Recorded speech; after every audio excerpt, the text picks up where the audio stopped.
The Enbridge project gained conditional approval from the federal government nearly 5 months ago. But since then, opponents to the mega project have continued to vow to fight it.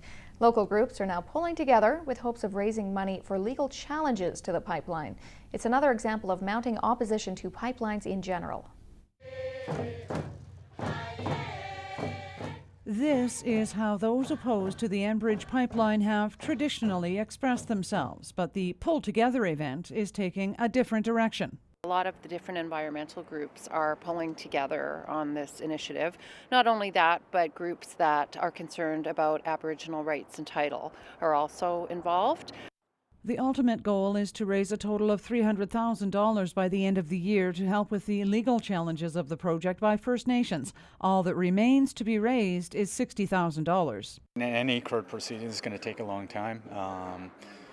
In total, I think between First Nations and environmental groups, there's about 18 court cases. So I believe they met with the judge and the courts to figure out how they're going to proceed. As part of the Judicial Review Board decision, there are 209 conditions that Enbridge will need to meet before the project can proceed, and the company says that is its focus. We prefer to resolve these types of issues and address these concerns outside of court, and so that would be our first priority. But of course, we live in a democracy, and so challenges to legal decisions, that's part of our legal process.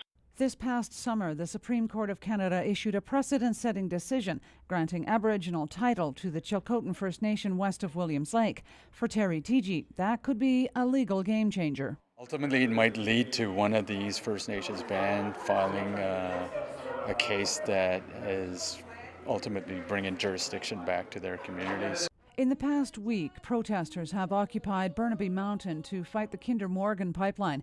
Mary Macdonald says it's all part of a growing groundswell of opposition to pipelines. People are starting to realize that these pipelines and the tar sands are part of that bigger picture of climate change and Canada's failure to act, the Conservative government failure to do anything meaningful. Cheryl Jan, CKPG News. The fundraiser will take place tonight at 6:30 at the Native Friendship Center.